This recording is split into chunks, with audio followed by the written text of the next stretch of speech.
Assalamualaikum warahmatullahi wabarakatuh. Selamat datang kembali pada channel saya. Pada video ini akan mendiskusikan tentang topik 3.5, yaitu Other Wavelengths Region atau daerah gelombang elektromagnetik yang sudah diamati para astronom-astronom di sampai saat ini. Kita ketahui bahwa bumi menerima radiasi gelombang elektromagnetik ya pada semua spektrum. Akan tetapi seperti yang sudah dijelaskan pada subbab 3.1, tidak semua radiasi ini sampai ke tanah. Nah, eh, ada beberapa spektrum yang diserap di atmosfer sehingga tidak bisa sampai ke tanah, sehingga tidak bisa dideteksi ketika kita melakukan pengamatan di atas permukaan tanah, ya. Nah, eh, daerah panjang gelombang yang lain selain cahaya dan yang kedua adalah radio, ya. Daerah lain itu sudah mulai diteliti ya secara luas itu sejak tahun 1970-an dengan menggunakan satelit, ya, satelit yang mengorbit bumi. Nah, selain daerah gelombang cahaya dan gelombang radio yang sudah kita didiskusikan pada video-video sebelumnya, eh, ada daerah, ya, daerah yang sempit pada spektrum infrared ya atau inframerah yang bisa kita amati dari puncak gunung, ya. Nah, ini adalah salah satu satelit, ya, satelit European X-ray Satellite XMM Newton, ya, yang diluncurkan pada tahun 1999 ini, ya.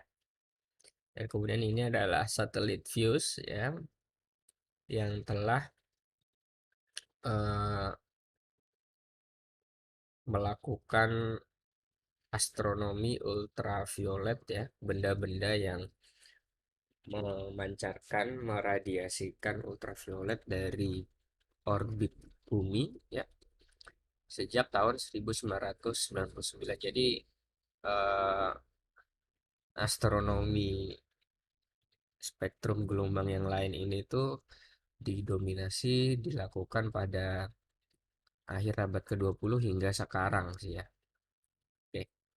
Nah, pengamatan pertama kali ya pada daerah eh, gelombang yang baru ini itu pertama kali itu dilakukan dengan menggunakan balon udara, ya, tetapi di sini dilakukan sebelum adanya roket itu diciptakan, ya. Sebagai contoh pengamatan eh, sumber radiasi sinar X, ya, pengamatan sumber radiasi sinar X itu dilakukan pertama kali pada bulan Juni 1962, ya, ketika dimana detektornya itu naik di atas atmosfer sekitar 6 menit.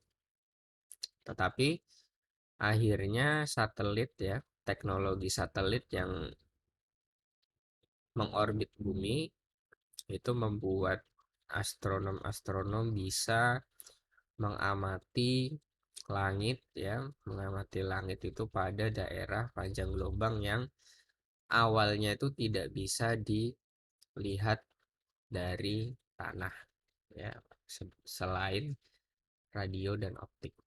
Oke, di sini kita akan membahas spektrum-spektrum gelombang elektromagnetik selain radio dan cahaya, ya. Yang pertama yaitu radiasi sinar gamma. Ya, dalam spektrum gelombang elektromagnetik, sinar gamma ini merupakan gelombang elektromagnetik dengan energi yang paling tinggi dan panjang gelombang yang paling kecil.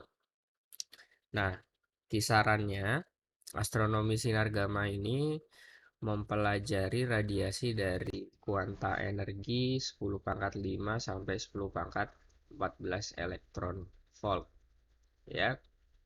Nah, 10 pangkat 5 elektron volt ini adalah energi terkecil dari sinar gamma yang merupakan batas antara gamma dan eh, astronomi sinar X ya.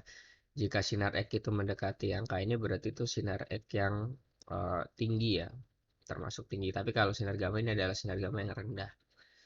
Dan di mana panjang gelombangnya adalah 10 pangkat minus 11 meter. Nah, batas ini tidak tetap ya. Daerah hard hard X-ray itu artinya X-ray dengan energi yang paling tinggi dan soft gamma rays itu overlap ya. Nah, perbedaan antara sinar UV, cahaya dan infrared dengan gamma dan sinar X adalah sinar UV, cahaya dan infrared itu radiasinya dihasilkan dari perubahan keadaan energi dari kulit-kulit atom ya. Perubahan keadaan energi elektron pada kulit-kulit atom. Nah, kalau sinar X dan gamma ya, sinar gamma dan sinar X yang hard itu energinya itu dihasilkan dari transaksi inti ya, inti-inti atom atau interaksi-interaksi partikel-partikel elementer ya. Jadi gamma ini dia dihasilkan oleh transisi inti atom atau interaksi-interaksi partikel elementer. Perbedaannya di situ kalau misalkan UV, cahaya dan infrared dia elektron ya. Nah, maka pengamatan pada panjang gelombang yang terendah itu akan memberikan informasi dalam proses yang berbeda ketika panjang gelombangnya ini semakin besar. Nah, pengamatan ya sumber radiasi sinar gamma pertama kali itu dilakukan pada tahun 1960-an dengan satelit Orbiting Solar Observatory atau OSO-3 yang mendeteksi sinar gamma dari arah galaksi Bima Sakti ya. Setelah itu, banyak satelit telah dirancang untuk melakukan astronomi gamma. Nah, satelit yang paling terbaru ya yang digunakan untuk meneliti sinar gamma ini adalah Compton Gamma Ray Observatory yang beroperasi pada tahun 1991 sampai 2000. Kemudian satelitnya peneliti Eropa Integral ini diluncurkan pada tahun 2002 dan satelit Amerika Fermi atau resminya adalah GLES. Satelit-satelit ini adalah satelit terbaru yang diluncurkan untuk melakukan misi meneliti radiasi sinar gamma. Nah, kuanta energi gamma itu memiliki energi yang jutaan lebih besar daripada energi cahaya tampak. Dan oleh karena itu, energi sinar gamma tidak bisa diamati dengan detektor yang digunakan dalam cahaya tampak. Pengamatan sinar gamma dilakukan dengan detektor scintillation ya, yang biasanya disusun dari beberapa lapisan pelat-pelat detektor di mana nanti radiasi sinar gamma diubah menjadi efek fotolistrik menjadi cahaya tampak yang bisa dideteksi oleh detektor foto multiplier. Nah, energi dari kuantum gamma itu dapat ditentukan dari kedalaman sejauh mana sinar gamma ini menembus detektor.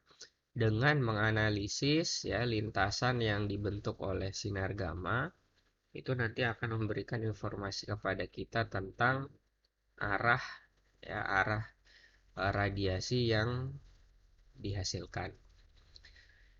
Nah, daerah pengamatan astronomi gamma dibatasi oleh kisi-kisi ya akurasi arahnya itu rendah dan astronomi gamma memiliki resolusi yang sangat jauh ya daripada astronomi panjang astronomi spektrum yang lain. Nah, masalahnya adalah radiasi gamma tidak bisa menembus atmosfer.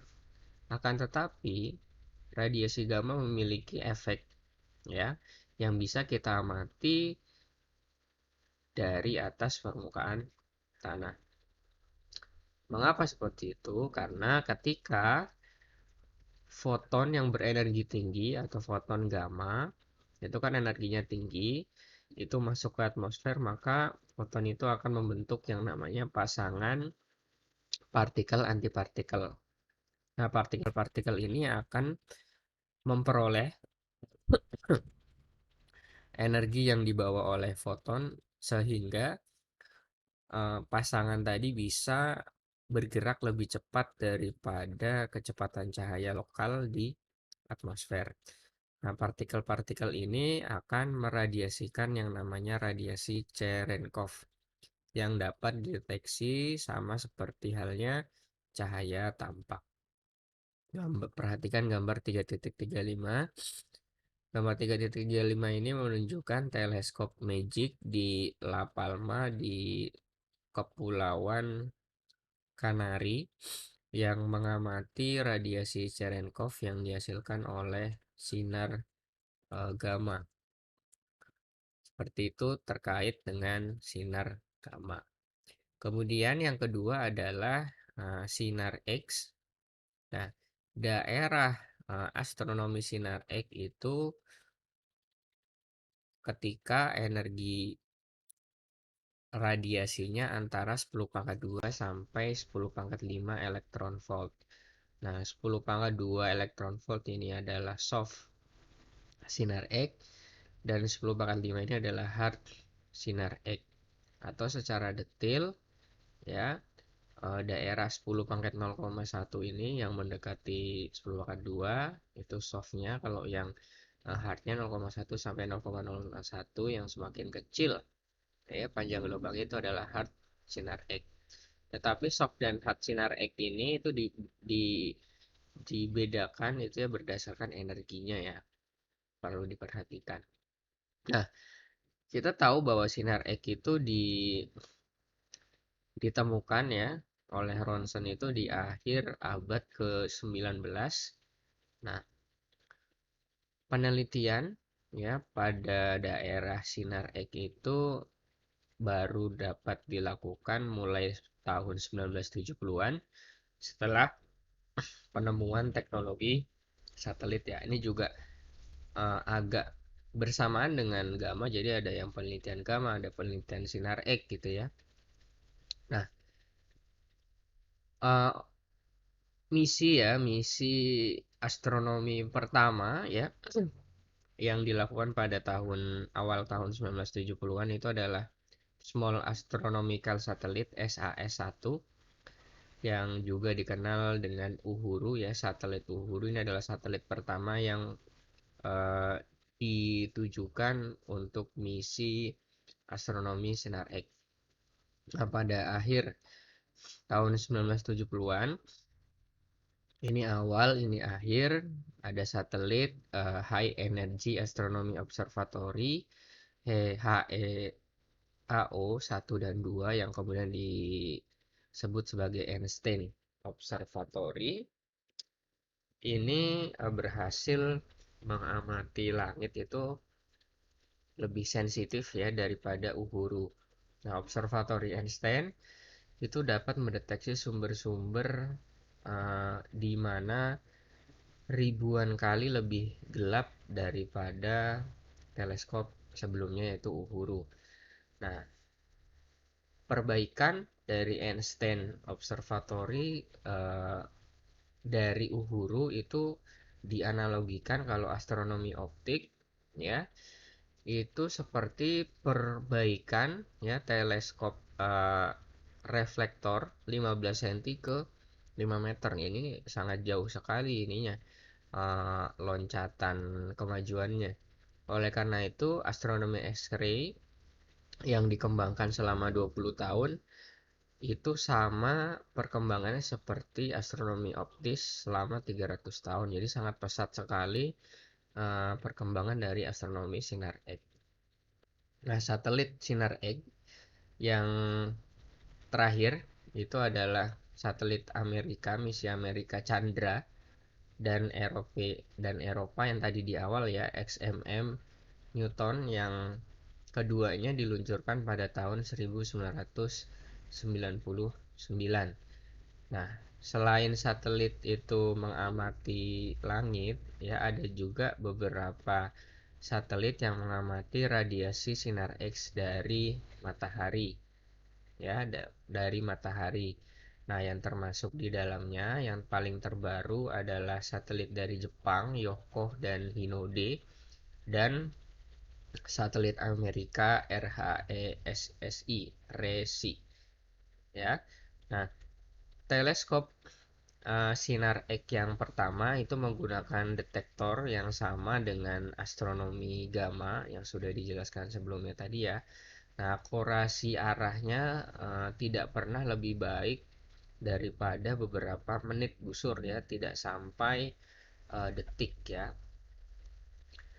Nah, teleskop sinar X yang paling presisi ya itu menggunakan prinsip refleksi grazing, atau grazing itu seperti uh, apa, nyerempet gitu ya.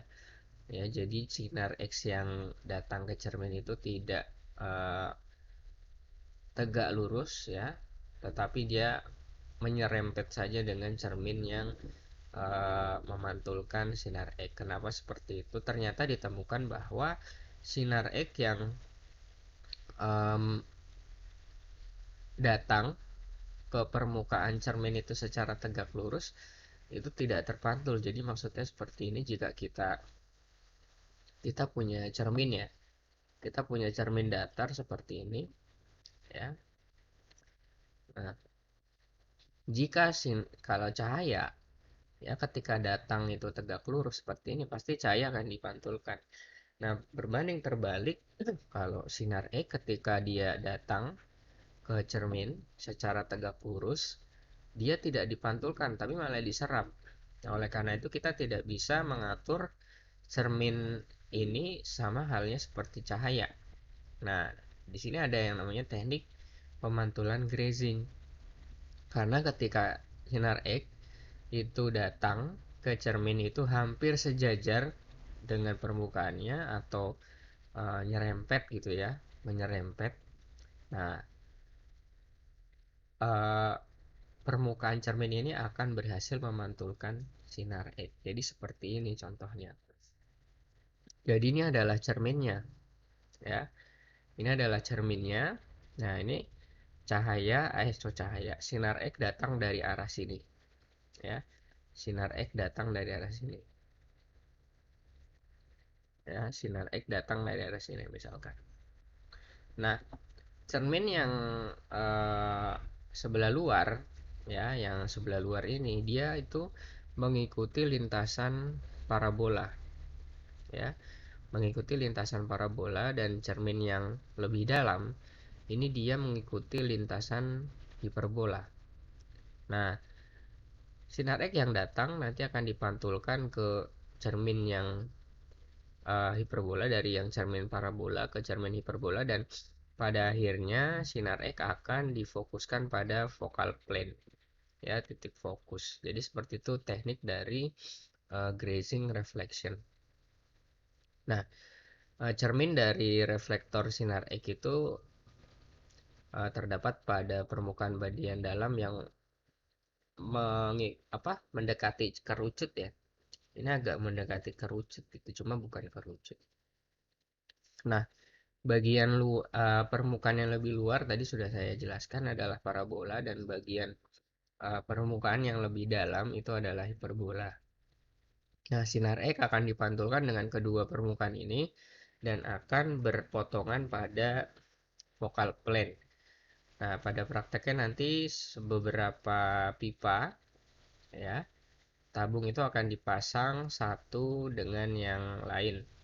Sebagai contoh, 4 kerucut pada observatori Einstein ya itu memiliki uh, permukaan optis yang sebanyak dengan teleskop normal dengan diameter 2,5 meter.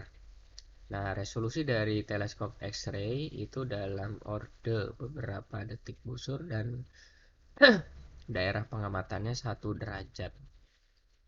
Nah, detektor dalam astronomi sinar X itu biasanya adalah Geiger-Müller counter, proportional counter, dan scintillation detector yang digunakan pada astronomi gamma ya. Nah, Geiger-Müller dan proportional counter ini adalah suatu kotak ya atau suatu selubung gitu ya yang berisi gas. Nah, dinding dinding kotaknya tadi itu merupakan katodenya dan anodenya itu adalah kabel yang dimasukkan ke dalam kotak melalui tengah-tengah kotak. Nah, dalam counter atau detektor yang paling akurat ada beberapa kabel-kabel anode. Nah, prinsip kerjanya adalah ketika kuanta-kuanta sinar X itu masuk ke otak, dia akan mengionisasi gas yang berada di dalam counter. Ya, oleh karena itu menyebabkan perbedaan potensial antara anode dan katode yang akan menghasilkan arus elektron dan ion-ion positif. Nah, dalam instrumen pengamatan yang terbaru itu juga menggunakan kamera CCD di dalam alatnya seperti ACIS di satelit Chandra. Selanjutnya astronomi ultraviolet ya di antara ya spektrum sinar X dan cahaya optik itu terdapat spektrum ultraviolet yang berada pada panjang gelombang 10 hingga 400 nanometer ya. Nah, sebagian besar astronomi ultraviolet itu dilakukan pada daerah uh, soft ya, soft UV atau daerah ultraviolet yang sudah mendekati daerah cahaya tampak ya karena sebagian besar radiasi sinar UV itu diserap oleh atmosfer ya. Jadi yang di bawah 300 nanometer ya panjang gelombangnya atau energinya itu sudah lebih tinggi ya. Yang sudah lebih tinggi daripada 300 yang energi 300 nanometer itu sudah tidak bisa uh, dilihat. Nah, jadi yang di apa? Yang diamati itu yang ini 300 ke bawah ya. Nah, daerah panjang gelombang yang pendek ya 10 sampai 91,2 nanometer disebut sebagai ekstrim ultraviolet. Ya, ini sudah tinggi EUV atau XUV. Ekstrim ultraviolet merupakan salah satu daerah radiasi elektromagnetik yang diamati. Nah, alasan mengamati ini adalah absorpsi hidrogen pada ruang angkasa itu menyebabkan langit menjadi transparan ya pada panjang gelombang ini. Nah, daya pengamatan ya di segala arah itu dibatasi kepada beberapa ratus tahun cahaya di sekitar matahari akan tetapi dalam beberapa arah kerapatan dari gas interstellar itu rendah sehingga benda-benda ekstra galaksi itu dapat dilihat pada daerah ini. Nah, satelit pertama yang didedikasikan untuk misi ekstrim ultraviolet adalah EUVA ya, yang diluncurkan ya mulai dari 1992 sampai 2000. Nah, satelit EUV ini telah berhasil mengamati ribuan sumber-sumber ya ekstrim ultraviolet. Nah, tekniknya juga sama seperti yang digunakan oleh astronomi X-ray, yaitu dengan menggunakan refleksi rempet atau refleksi grazing, ya. Nah, astronomi ultraviolet ini tuh sangat berpengaruh juga, cukup berpengaruh juga dalam perkembangan keilmuan astronomi. Contohnya adalah garis-garis emisi dari kromosfer bintang atau korona bintang, ya, matahari misalkan, kemudian garis-garis liman dari atom hidrogen, dan sebagian besar dari radiasi bintang-bintang yang panas. Ini hasil-hasilnya ditemukan pada astronomi ultraviolet, ya.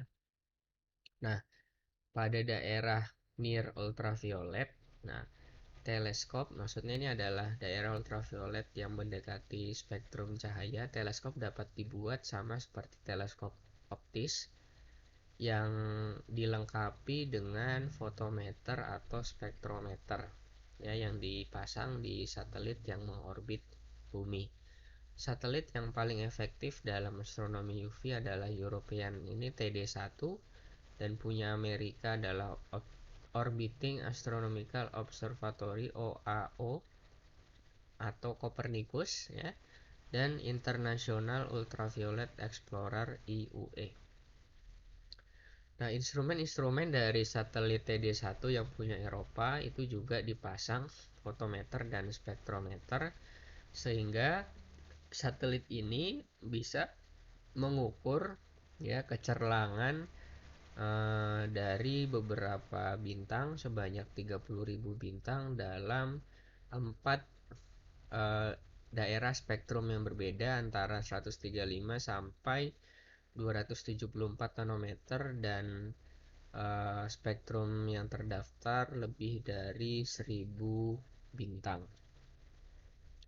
Satelit OAO yang punyanya Amerika itu juga digunakan untuk mengukur, ya, kecerlangan dan spektrum bintang, dan OAO-3 sudah bekerja selama 8 tahun. Maksudnya sudah digunakan untuk penelitian itu selama 8 tahun.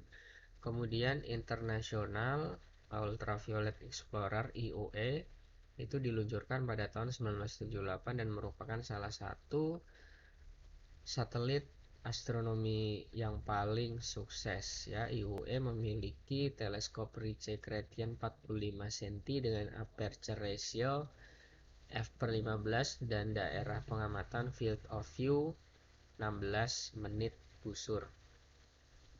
Nah, satelit ini, ya, satelit IUE juga memiliki dua spektrograf untuk mengukur spektrum, ya, resolusi yang lebih tinggi hingga lebih rendah pada panjang gelombang interval 115 sampai 200 nanometer atau 190 sampai 320 nanometer.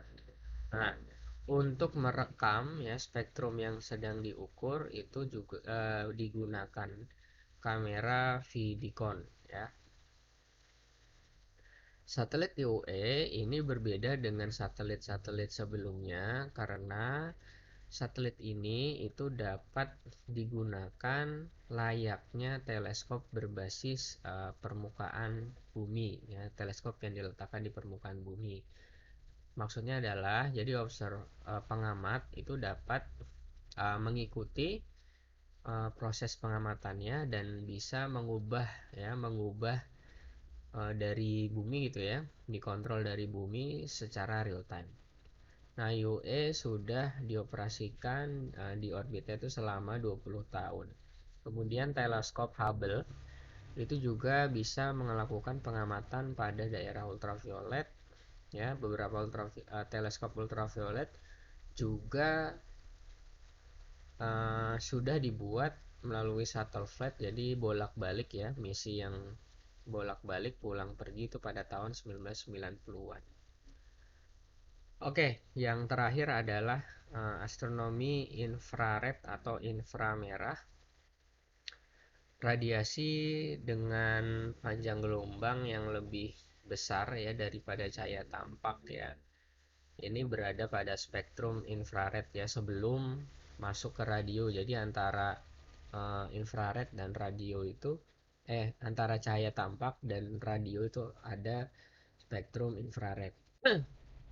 Nah, daerah radiasi ini itu eh, berkisar antara panjang gelombangnya 1 mikrometer hingga 1 milimeter, di mana pada 1 milimeter ini sudah masuk ke spektrum gelombang radio.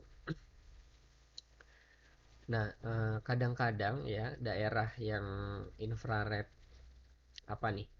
Yang infrared soft gitu ya, antara infrared dan radio itu pada panjang gelombang di bawah 5 mikrometer dan pada daerah submilimeter ya, pada panjang gelombang antara 0,1 dan 1 milimeter merupakan daerah yang dianggap terpisah. Nah, pada astronomi radiasi inframerah itu dilakukan dengan teleskop ya, seperti yang dilakukan pada teleskop TIS. Radiasi inframerah yang datang itu eh, diperoleh dari radiasi dari benda-benda di sekitarnya, dari background ya, dari teleskop itu sendiri. Nah, baik sumber dan background harus secara teliti itu diukur. Nah, perbedaan radiasi yang diberikan oleh benda-benda ini nanti harus dikurangi untuk memperoleh hasil pengukuran yang teliti. Nah, pengukuran radiasi background ini dapat dilakukan dengan cermin Cassegrain sekunder yang bergetar ya, antara sumber dan background dengan periode ya, contohnya 100 getaran per detik ya, dengan frekuensi 100 getaran per detik, dan maka perubahan background dapat dieliminasikan, dapat dihilangkan. Nah, untuk mencatat hasil pengukurannya nanti digunakan detektor berbasis semikonduktor. Nah, tetapi di sini detektor harus selalu didinginkan untuk meminimalisir ya radiasi thermalnya. Nah, kadang-kadang semua teleskopnya itu harus didinginkan. Nah, jadi di sini ya dengan fokus Cassegrain. Nah, di sini adalah cermin keduanya. Nah, di sini cermin keduanya itu dia bergetar ya. Nah, bergetar ya, atas bawah atas bawah atas bawah itu ya, untuk mengukur eh, apa tadi, background ya, radiasi backgroundnya itu. Nah, observatorium infrared itu juga dibangun pada puncak gunung, di mana sebagian besar uap air atmosfer itu sedikit, kandungannya sedikit. Nah, beberapa tempat, contohnya Mauna Kea di Hawaii dan Gunung Lemon di Arizona dan Pico del Tete di Tenerife. Nah, untuk pengamatan infrared yang tinggi ya, far infrared yang mendekati apa ini, spektrum cahaya tampak, gunung ini tidak terlalu tinggi ya, bahkan pengamatan ini dilakukan melalui pesawat terbang.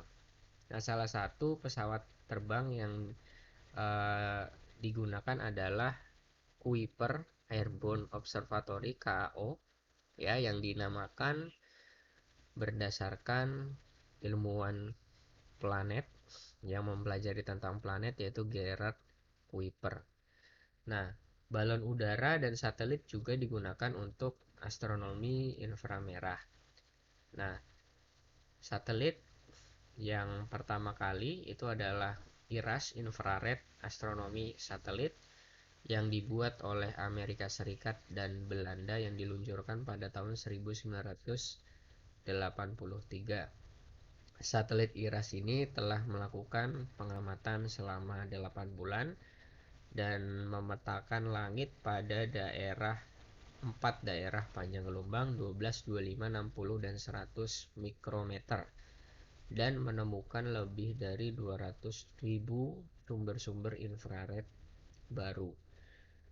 Kemudian yang kedua adalah Infrared Space Observatory ISO yang dibuat oleh Eropa, ya, Uni Eropa, telah melakukan pengamatan ribuan benda-benda infrared antara 1996 sampai 1998. Kemudian sejak 2003, Spitzer Space Infrared Telescope Facility (SIRTF) telah mengamati langit juga. Kemudian pada tahun 2009, ya, ESA, ya, misi antariksa Uni Eropa, itu meluncurkan satelit Herschel yang beroperasi sampai tahun 2013 dikarenakan helium cair yang digunakan untuk mendinginkan satelitnya itu sudah habis. Nah, satelit infrared juga digunakan untuk mempelajari sisa-sisa radiasi dari ledakan Big Bang alam semesta. Nah, satelit yang sangat sukses itu ya pada tahun 1989, yaitu Cosmic Background Explorer (COBE) yang mengamati radiasi background pada daerah submilimeter, ya, dan panjang gelombang infrared yang sudah mendekati panjang gelombang radio, ya. Kemudian Microwave Anisotropy Probe (MAP) itu melanjutkan kesuksesan dari COBE yang dimulai pada tahun 2001. Dan misi selanjutnya pada tahun 2009, ya, satelit Eropa yang lebih powerful, Planck Satelit, juga diluncurkan. Nah, ini adalah satelit Eropa Herschel yang diluncurkan pada tahun 2009 yang merupakan satelit inframerah terbaru yang paling efisien. Ya, diameter cermin utamanya 3,5 meter, yang lebih besar daripada satelit astronomi sebelumnya. Nah, bentuk akhir itu dari kelengkungan cerminnya itu dibuat oleh perusahaan Opteon, ya, di Observatory Tuorla di Finlandia. Dan observasi dengan Herschel ini berakhir pada tahun 2013 karena helium cair yang digunakan untuk mendinginkan kamera itu habis. Ya, seperti itu terkait dengan astronomi, selain astronomi optik dan astronomi radio yang sudah berhasil diusahakan oleh manusia sampai saat ini. Terima kasih sudah menyimak video ini hingga selesai. Wassalamualaikum warahmatullahi wabarakatuh.